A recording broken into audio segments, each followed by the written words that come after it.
In 1830, not too far from where Cincinnati, Ohio is now, there was a very big forest that seemed to go on forever. Some people had settled in this area, but many had left for places further west. But among those who stayed was a man who came there a long time ago. He lived by himself in a log house surrounded by the forest. He looked like he was part of the dark and quiet forest, because he never smiled or talked much. He got what he needed by selling animal skins in town. His small log house had one door and a window on the other side, but the window was closed with boards. No one knew why it was closed, and it had been like that for a very long time. I think not many people alive today know why. But I do, and I will tell you. People said his name was Moloch. He looked like he was 70 years old, but he was actually 50. Something other than just age made him look old. His hair and beard were white, and his eyes were dull and deep. His face was wrinkled. He was tall and thin, like someone with many problems. I never saw him, but my grandfather told me about him when I was a boy. My grandfather knew him when they lived nearby a long time ago. One day, Moloch was found dead in his cabin. Back then, there were no doctors or newspapers like we have now.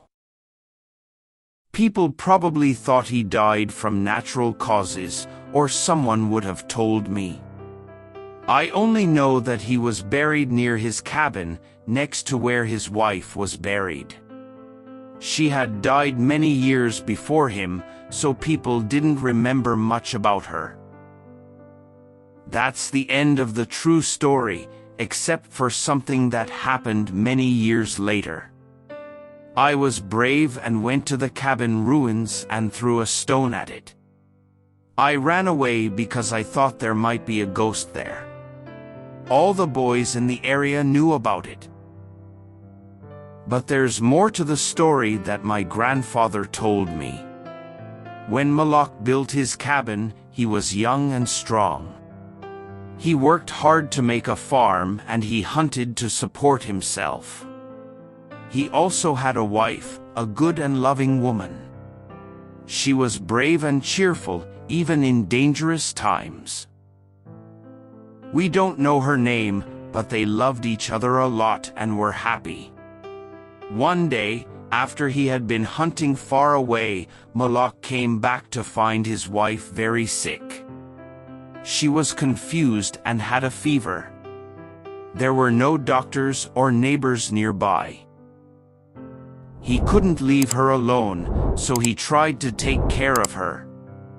But after 3 days, she fell unconscious and died.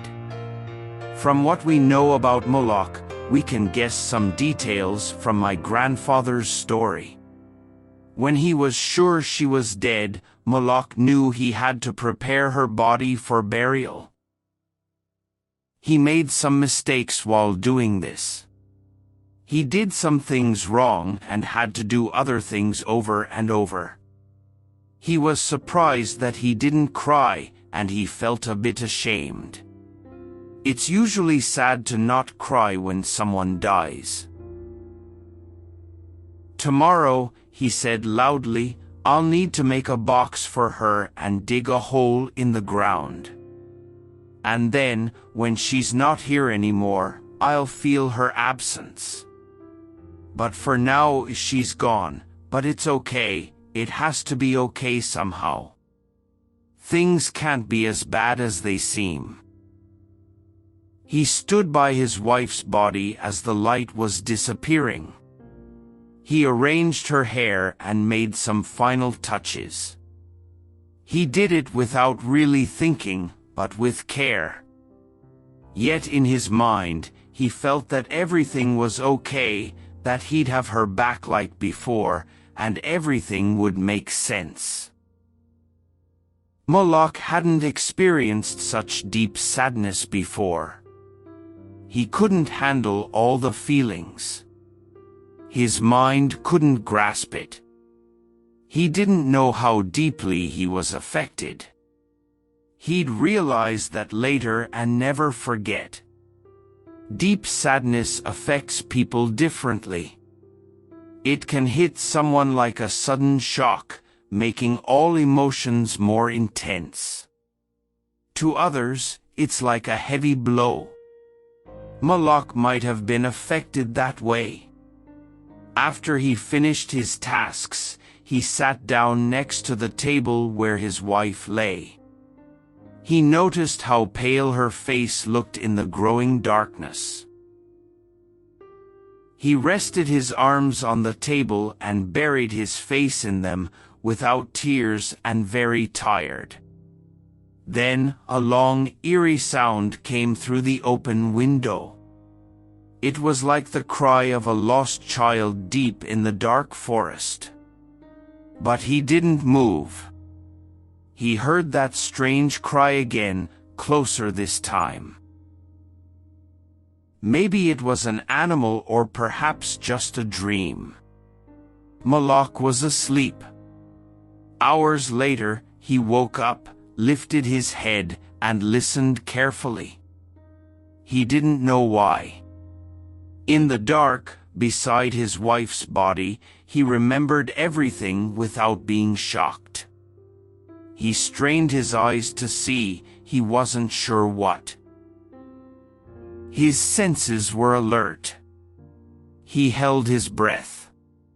His blood seemed to pause, adding to the silence.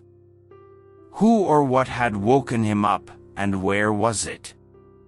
Suddenly, the table moved under his arms.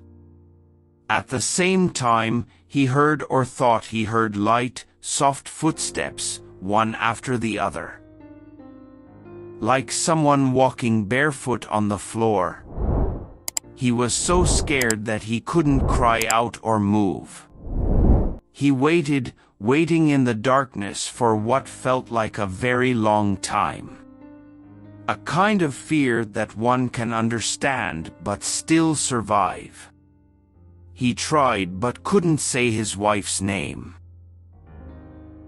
He tried but couldn't stretch his hand across the table to see if she was there. His throat was paralyzed. His arms and hands felt heavy. Then something terrible happened. It seemed like a heavy weight hit the table, pushing against his chest. He also heard and felt something fall onto the floor. It was such a loud crash that the whole house shook. There was a struggle and a mix of sounds that can't be described. Moloch got up.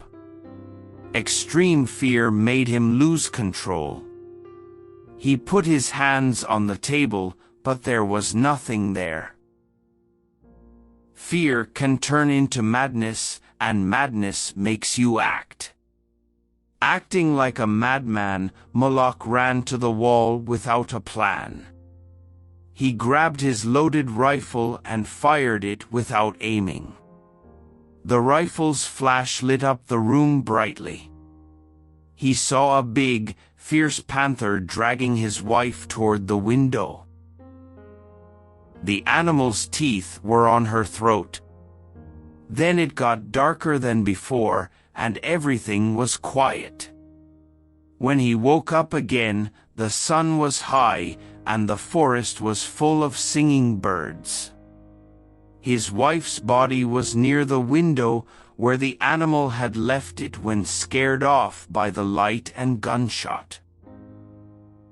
Her clothes were ruined. Her long hair was messy. Her arms and legs were positioned carelessly. Blood was flowing from her terribly torn throat. The ribbon he used to tie her wrists was broken. Her hands were clenched tightly. And there was a piece of the animal's ear between her teeth.